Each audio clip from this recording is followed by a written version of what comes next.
Mike Lew and Gregg Mozgala. Welcome to Tokens Difference. Gregg, welcome back. And Mike, welcome for the first time, although we've talked about you on several occasions. So for the people who haven't experienced Teenage Dick just yet, can you tell us what the play is about? Yeah, it's an adaptation of Richard III that takes place in high school, and Gregg commissioned me through his company, the Apathete. I think that originally there was a batch of like around 4 commissions, right? Where you were seeding new work for disabled actors and looking at sort of social responses to disability. Sure. Well, the mission of my company, briefly, is just to explore and illuminate the disabled experience. And I felt the best way to do that was through better narratives around the disabled experience. And so just looking at the theatrical canon, obviously Richard III is arguably the most famous disabled character in Western dramatic literature. So why not take a stab at that? So Mike and I had met years ago at Ensemble Studio Theater through Youngblood, and I just knew he would be, just based on who he is as a person and a writer and an artist, I knew he would be a great fit for the kind of story that I wanted to tell, with supplanting the, Shakespearean tragedy into a modern day American high school in the world of elections. Gregg really gave me that concept and that title, and then was like, run with it. And also thought of having multiple disabled actors in it. So we cast the role of Buckingham as Buck, as a wheelchair user, just so that it's not like one character who's like the avatar of all sort of disability.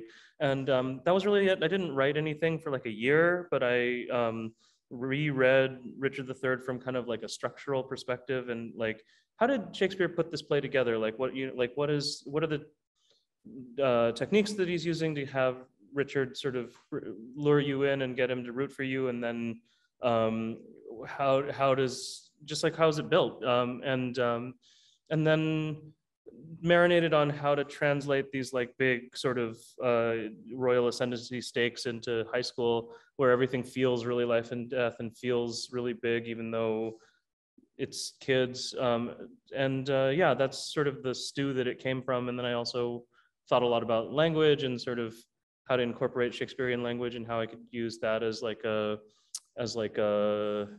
way to set Richard apart from his peers. I first saw a workshop of the play back in 2016 at the O'Neill.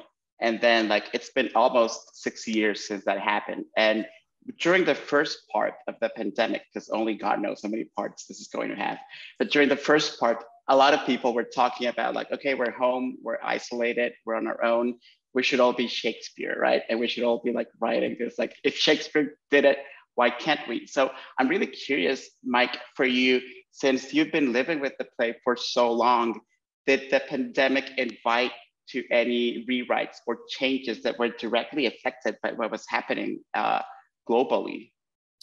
Not for this play. I find that like my plays are like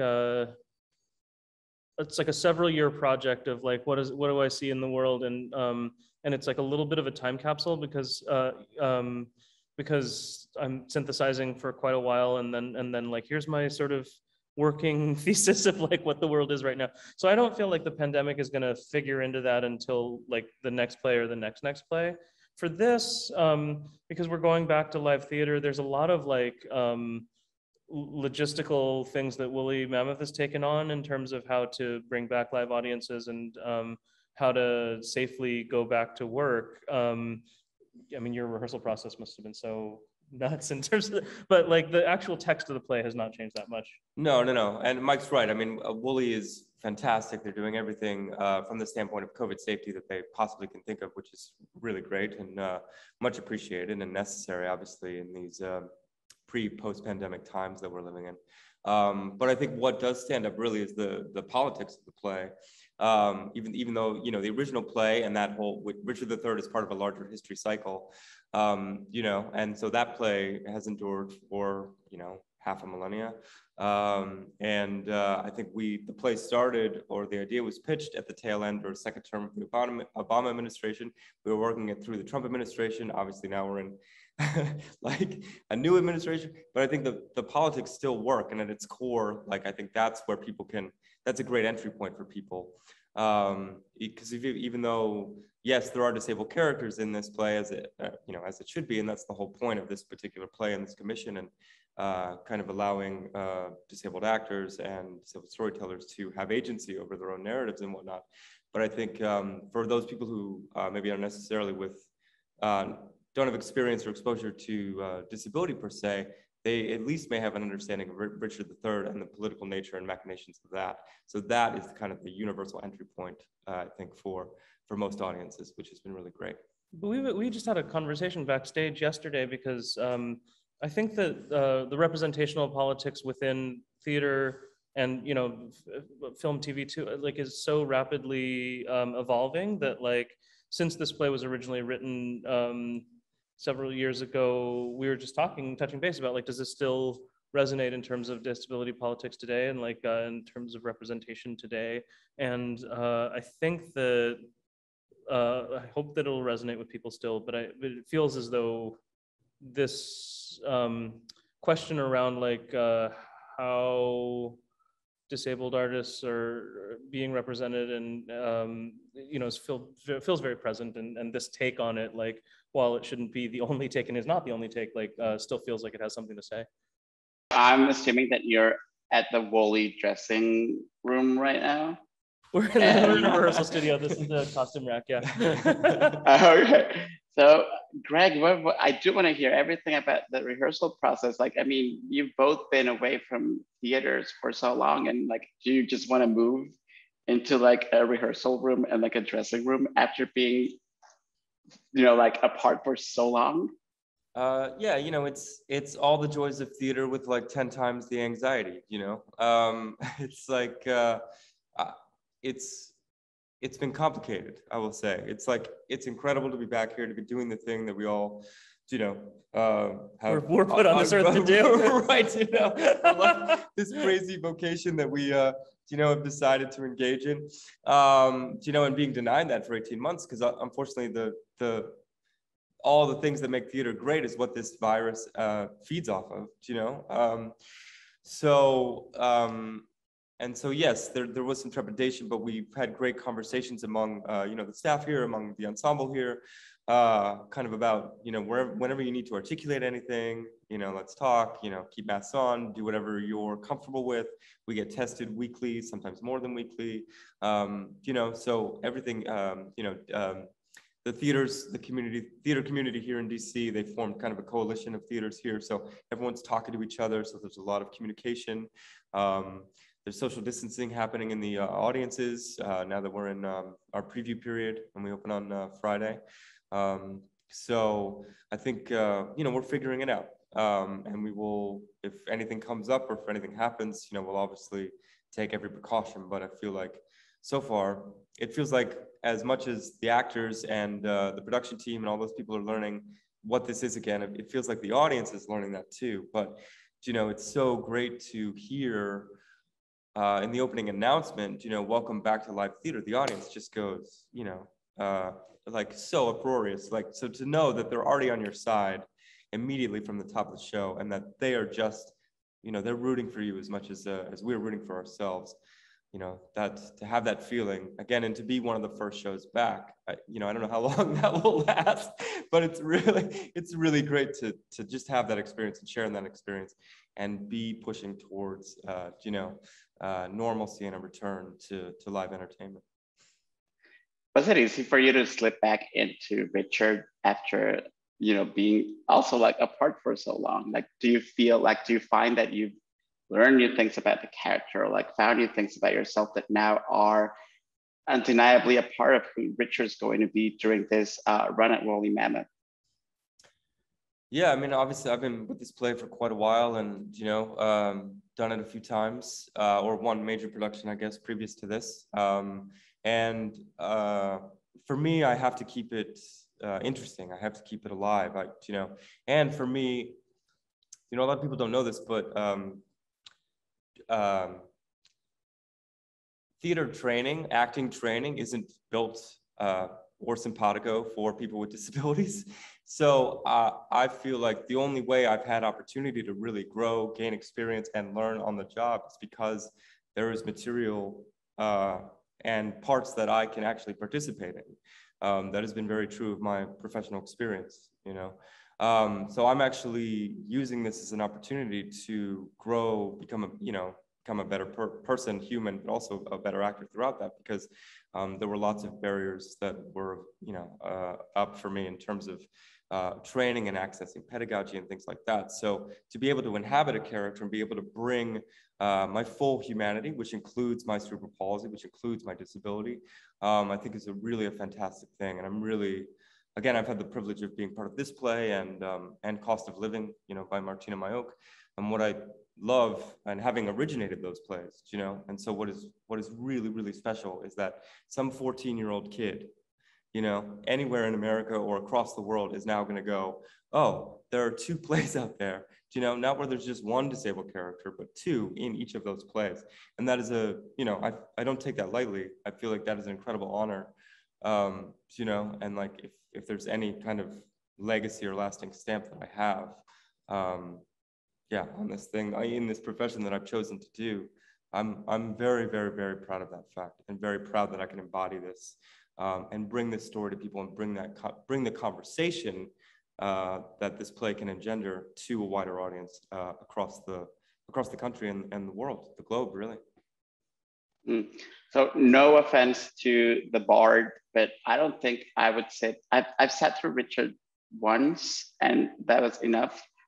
But I can sit, and I can happily sit through Teenage Tick like every night if possible. And I've always been really curious about like, what was the entry point for you to make this play that's so overwhelming and at times, like, I mean, for lack of better words, tedious. Like, it's like this like constant, just like steamrolling of like evil up until the end. And what was that entry point for you, Mike, to make it not only as poignant and as moving, but also like so freaking funny? I pretty much all my plays are comedies, because I just think that it's like it opens you up, and and it's hopefully layered enough with the comedy that you can watch it multiple times and absorb different things. It almost feels as though it's like a how do I put it? Like a vessel that lets me do other things. So it's like, while you pay attention to this comedy, I'm gonna like work on this other stuff back here, and hopefully you absorb that too. But the initial impulse was really thinking about the historical precedent of Richard III as like sort of this intrinsically evil guy because of his disability, versus all these clips that Gregg kept sending me of this like demonstrative inclusiveness of like high school football teams that were bringing in a disabled kid for a touchdown, and this like real sort of like not taking in of a 3D person, but like you're either this trope of somebody that's like a devil, or a trope of somebody that's like this pure saint, and having no wiggle room to just be a person. And so I wanted to put Richard in that, and so that his tragedy is not like, to me, Richard III is like this morality tale almost, that it's sort of like this person who should not have tried to rise above his station gets struck down by society, and now order is restored, and that makes me feel better. And it's like, I wanted to do a more psychological portrait where you have somebody that is like partially through self-sabotage and partially through people's preconceptions boxing him in, and him sort of going into a self-destruct cycle because he's unable to break out of those preconceptions, and just like look at that psychology was the kind of swirl of impulses that went into it. I think like some of my favorite Shakespeare adaptations are in fact those that take place in like teenage worlds, and like 10 Things I Hate About You and like Baz Luhrmann's Romeo and Juliet. Were there any Shakespeare adaptations that made you maybe fall in love with Shakespeare more, or were you just like really brilliant, incredible theater people who were like reading the plays and were like, I get this, I'm in. Well, you have like a pretty encyclopedic knowledge about, because sometimes you'd be like, you have to read this history cycle in order to understand this one line. I'm like, I'm not going to do that. Yeah, right. I mean, again, it's like yes to all the Shakespeare adaptations, or like high school or most of them, and obviously we're playing on all those tropes. Like there's all the kind of 80s, 90s, early aughts teen movies and tropes, and like I think we're not shying away from that, right?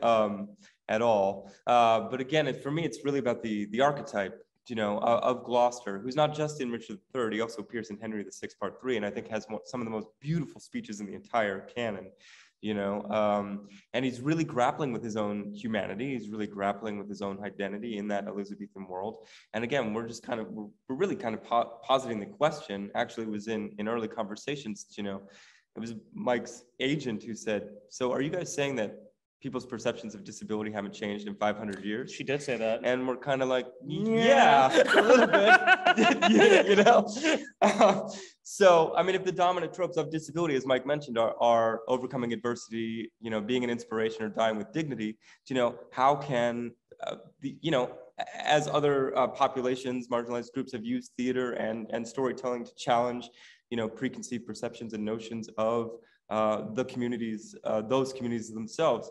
That's why theater is the perfect tool, I think, and vehicle for this kind of storytelling, not only because the archetype exists in Western dramatic literature, but theater is an art of flesh and blood. And right, you're dealing with real people in real time, right? And somebody has to deal with the lived reality that I have cerebral palsy, or that Shannon DeVito is in a motorized wheel, who plays Buckingham, is in a wheelchair. They cannot escape that, in the space. We are breathing the same air. We are, having the same experience, and so as the curtain closes, our lives will go on as disabled people. And I think that does something, I think, to change the chemistry, to change neurological connections. Again, we say representation matters all the time, and there's something, again, I've taken a lot of learning and inspiration from Mike, other folks at like Mai and the Mai's Writers Lab, which Mike is a part of, about, the kind of stories we want to tell and who gets to participate in those stories, so the world is as truly reflective as it possibly can be, because at its best, that's what theater tries to do, or at least presents itself that it does. So, I'm just saying, put your money where your mouth is.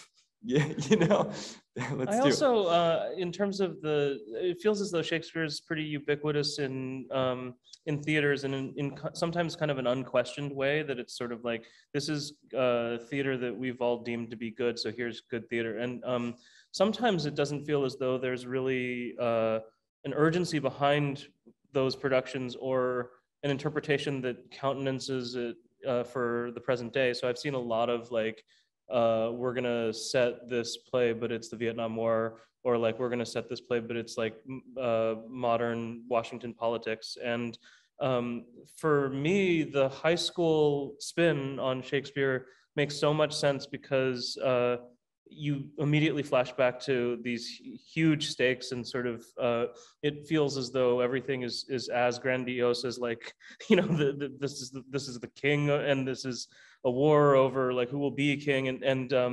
I think that there's something also disarming about on purpose about like setting this play in high school, because you think you're safe, and you're like, oh, I get it. It's like, it's Richard III, but it's in high school, so it's all going to end up okay. And it's like, it's just a bunch of kids, but it's like, no, actually, sometimes kids die and like in high school. And sometimes like the consequences of high school seem so, safe, but they become life and death, and bad things happen. And so in order to access like those kinds of big scale questions, which in an everyday context doesn't really make sense, because like, we're not living in those times, it actually feels as though high school is a very sort of fruitful way to do that. There's been a lot of promises that were made by the theater industry, like every industry, I feel like every field, entertainment, and we've heard a lot of talk about diversity and representation, and obviously that is more than necessary. But I'm really curious, because I haven't really heard a lot about parents going back to work and both of you are parents. Mike, your baby was so tiny when the workshop happened at the O'Neill. And can you talk a little bit about, what were some of the things that after being home with your children for as long as theater was shut down, things that were not like willing to like let go of when you came back? Like, have you found that schedules for parents are more flexible? Have you found that the industry has made more room for you, not only as artists, but also as parents? I really feel that that becoming a parent and the irreconcilability of the theater schedule and pay and sort of setup with parenting is like the biggest source of attrition in our industry. And as much as people talk about like the brain drain of Hollywood, it like is less about money and more about like the just this lifestyle of kind of freelance theater artists doesn't really work well with parenting, and so you end up having to form solutions that are outside of what theater can often provide. And like we were just backstage yesterday, and I was saying to Gregg that, like Gregg was saying, because this production has 3 stops. It's like a kind of mini tour, and he was saying that like it's not sustainable. It's probably like my last hurrah with Richard. And I'm like, I also think that like Rahana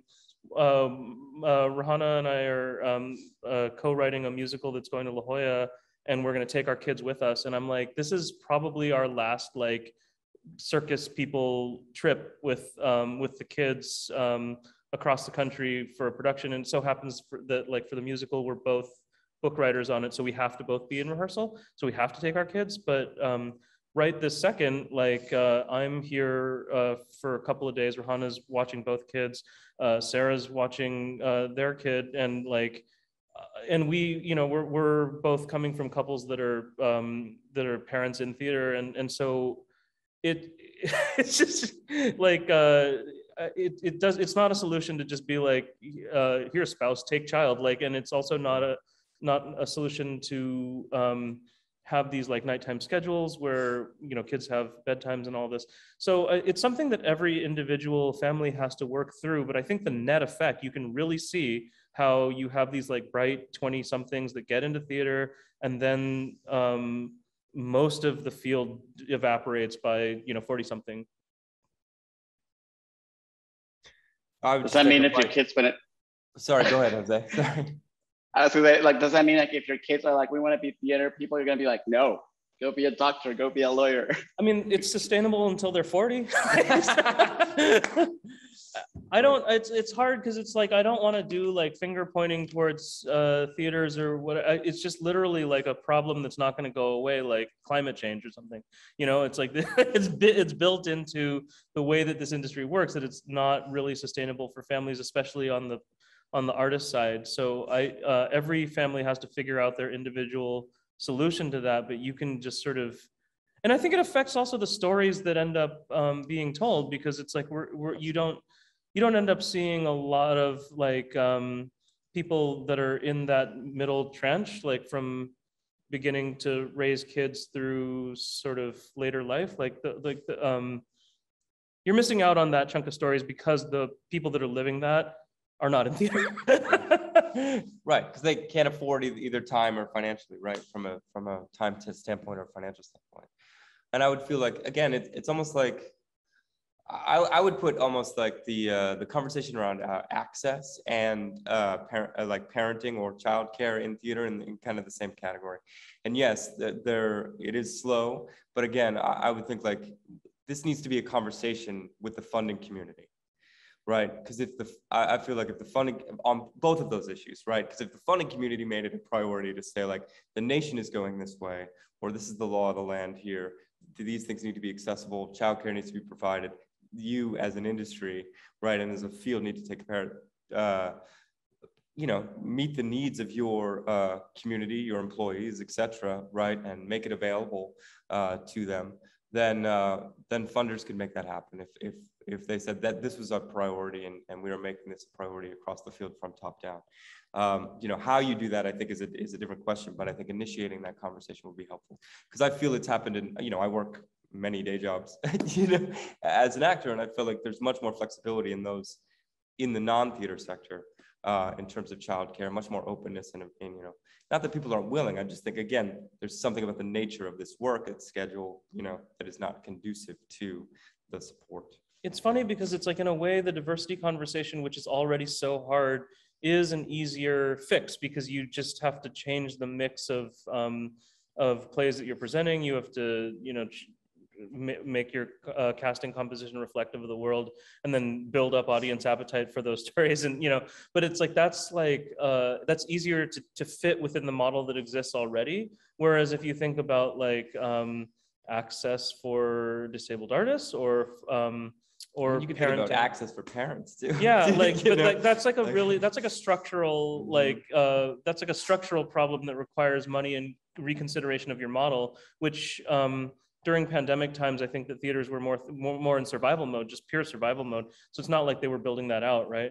But like, part of why I really wanted to write Teenage Dick was that I knew that in order for a theater to produce that play, they would have to think about their physical plan, make sure that they're ADA accessible, and you know, like, okay, great, you like this story about Richard III, but like, also, how are you literally going to do it so that the artists are able to be there, and so that audiences that are disabled are able to see it, like, and you have to rethink your practices. And so, you know, on the parenting side of things, every time that that I or Rahana accept a job and a theater says that they're family friendly, it's kind of us making a bet with our, you know, with our kids, that like, when I arrive there, that we have talked through it enough that that's actually going to be the case, and many times it's not.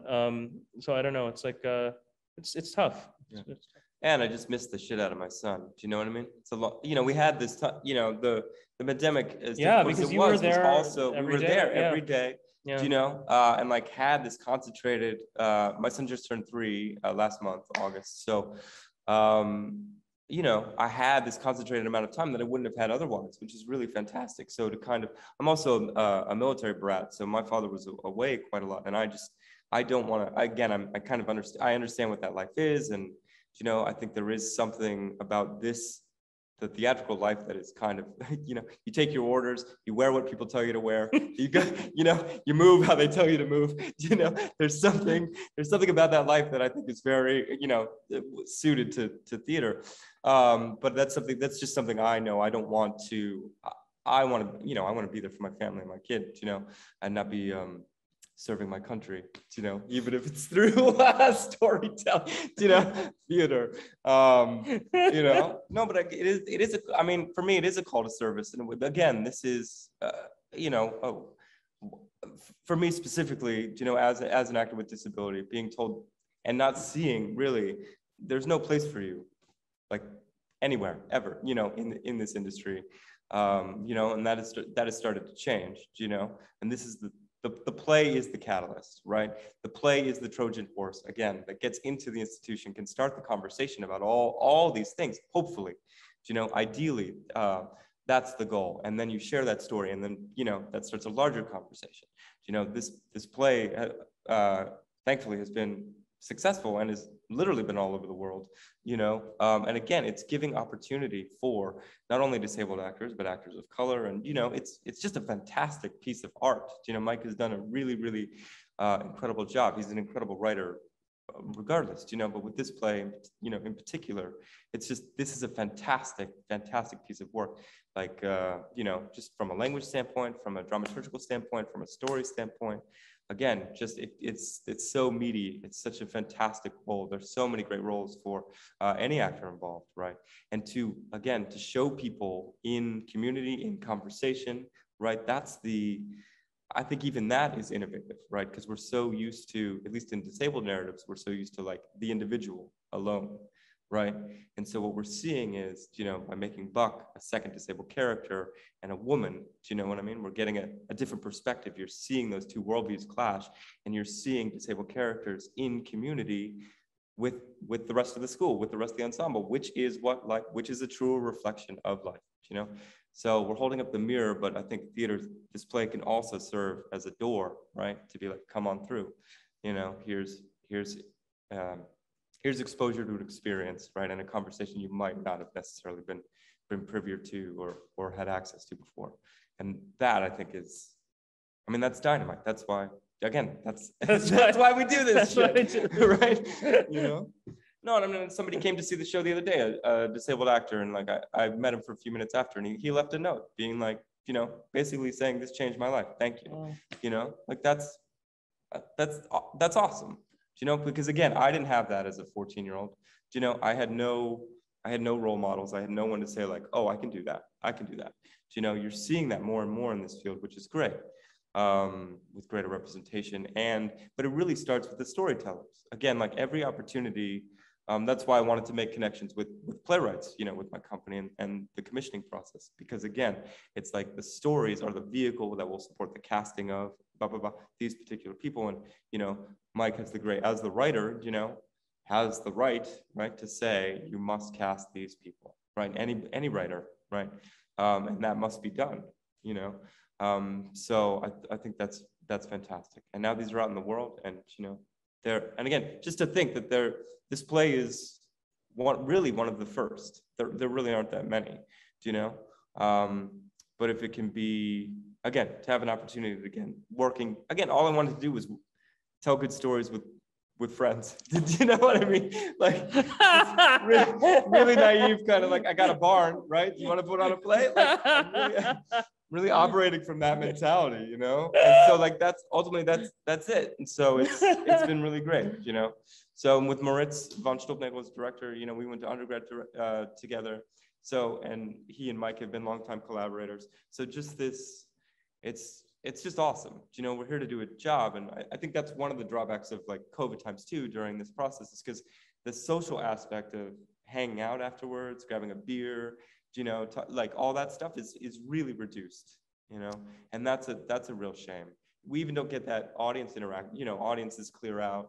Sometimes I don't miss that, you know, but like, you know, you don't get that interface, you know, of like, oh, thanks so much for coming, or blah, blah, blah, blah, blah, you know.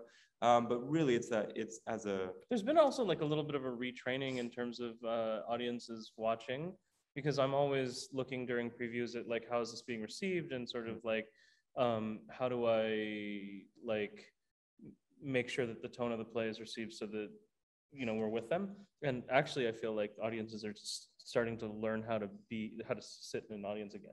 Yeah, in a weird way. Totally.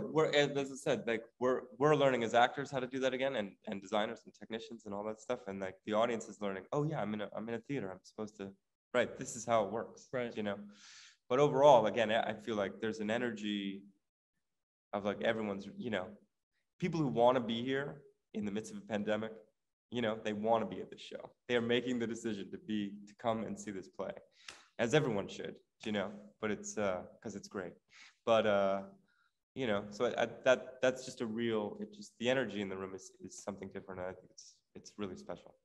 Again, now with anxiety, but it's pretty great. Yeah, and it is a great show, by the way. Like, I love it. Like, everyone should go see it. The last thing that I want to talk to you about for now is I found it so fascinating and really infuriating at many points how during 2020, at least, there was this really fucked up, I would say, conversation about like, okay, you're home now, like you're unemployed, like you have, you know, there's no live theater, so you're home, which means you have all the free time in the world. So like there was almost this like very capitalistic demand that people need to be productive. And like creativity was something that was like expected almost as a duty from every artist, while at the same time, people weren't getting paid. Like thousands of people were out of jobs. So I don't want to talk about how creative or productive or anything like that you were during the first part of the pandemic. And instead, I want to learn a little bit about if you had the opportunity to find and discover new ways in which to take care of your health, both physical and mental. And I'm hoping this includes some recommendations for things you were binge watching or reading or listening to. This is the wrong question for me personally. Because, and I don't know about you, but like this pandemic time coincided with like toddler time for me. So it was just like, it's a lot about like how to take care of our kids and sort of like how to keep them alive. And I think that it's been interesting too that like with a somewhat return to normalcy, that like my sort of bubble mentality has stayed pretty shielded because the kids can't get vaccinated yet. So there is no self-care for me. I haven't consumed very much adult media during this time. I'm sorry that it's the wrong question for my lifestyle at this time. Do you have anything that you've been doing for yourself? I would say, it wasn't like a lot of people, wasn't the best during COVID. And again, I was dealing with a toddler as well. So like, again, that kept me sort of motivated and active because I had to go outside every day, but I think, again, just it's the psychology of an actor, like the play is the thing that got me, there's like this line from Fight Club. It's like, it's the reason to brush your teeth. It's the reason to keep your nails short. It's the reason to like wash your hair, all this stuff, and I feel like, what's the reason? Well, you want to look fighting good for Fight Club, you know what I mean? It's like, so, not that I'm saying theater is a blood sport, but it totally is. I think, but yeah, and I'm gonna be, obviously I'm revealing something about my psychology, but yeah, I'm not the best at taking care of myself on a good day, but I think, the job becomes the thing for me to go, I gotta get my shit together, it's just, actors are weird, No, that's like, really interesting. I think that like, because dancers rehearse, dancers work they go to the bar every day, musicians practice every day, writers write every day, right? As actors, you need so much to happen, so much to come together before you can practice your craft. So we're just kind of in a different, I should be doing a vocal warm-up every day. I should be going, I should be doing all those things, but but it was also a great time to like lay fallow. And, there was also that other side of the conversation of like, you can take a break, you can relax, and I think that was, I didn't really, I think I'm going to definitely do that after this run is through. Do you know what I mean? I'm like really reassessing, just, this life. I'm just at that point. And again, kids obviously change that, and priorities change and everything else. But I think I'm gonna enjoy the ride, and then we'll see. But in terms of like what to watch, we've been talking about stuff. So the cast right now is into Only Murders in the Building. I was gonna say that too. Yeah. I like that a lot. And especially because it's all this theater people that. Yeah. Martin. They're just geniuses. Like Martin Short is just a fucking genius. I was into 9 Perfect Strangers, but goddamn, I don't ever need to see another David E. Kelly, Nicole Kidman project ever again. It was just, there's such a letdown. I don't know. I'm just tired of being let down by him. I just can't. I just can't do it. It's like you're building somewhere, and you never go anywhere. Like, what the fuck? So yeah, what about you? What have you been watching, Jose? Me, like just last week, I found like my favorite telenovela from when I was like 10 years old on Amazon Prime. And I started watching it last Monday, and I'm up at like episode 60 out of 240 right now. Oh, wow. So you're on a journey. Yeah, totally. And it's so exciting. So yeah, that's been like a lot of fun, and a lot of comedies. Like I've gone back to rewatching like Ugly Betty, and like I haven't watched 9 Perfect Strangers, but I'm glad that you said you're tired of David letting you down and not Nicole. So that means that Nicole's doing a good job. No, mad respect. Okay. Okay. So like Dolly, basically, I'm so happy that you're back where you belong and that you're doing the thing that drives you and that you love so much. And can you remind us the dates that Teenage Dick runs at Woolly Mammoth through? Sure. So Teenage Dick is currently at Woolly Mammoth Theatre Company in Washington, D.C. So we are in previews right now. We open Friday, which is the 24th, and we run through October 18th. And then when's Boston? Then we go to the Huntington in late November, and run through the new year, just the new year. And then we go to Pasadena Playhouse. And run all of and are February. there like February, March. So this has been the like full rehearsal process, full run, and then we'll just do like a week, that kind of get in that tour grind. But for now, the whole cast is with us, so we're all going to the same place. So that's cool too. That's a new experience for me also. Yeah. So like to again, probably would have been better if I was 27, but it's cool. It's still great now. Again. Even though I do a lot of different things, at my core, I'm an actor, and I love it. I will always complain about it, but at the end of the day, it's great. So come see it if you can. A great play at a great theater with one of the coolest names ever. So both Woolly Mammoth and Teenage Dick. So you really can't lose. Thank you so much, Mike and Greg. I hope to see you around very soon. Yeah, great to so see great you. To see Thanks you, so much Jose. for having us. Thank you.